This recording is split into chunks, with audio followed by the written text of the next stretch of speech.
So we started out with this idea of making an instrument that you play by not playing it, something that maybe you sort of hold in your hands and you think about playing it and it somehow sort of plays itself, but you get maybe a bit too enthusiastic about it and it sort of disappears on you.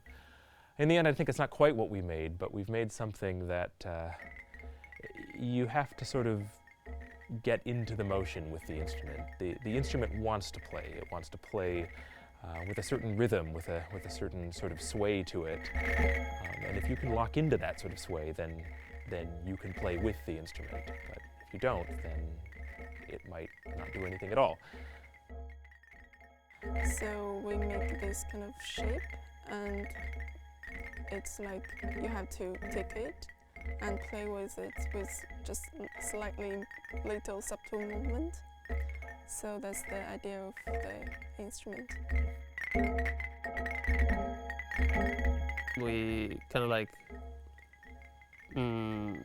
all agreed that it had to be a bit mysterious and a bit like unordinary in terms of like a musical instrument enclosure or even like an electronics enclosure. You pick it up and you notice that it starts making a bit of sound.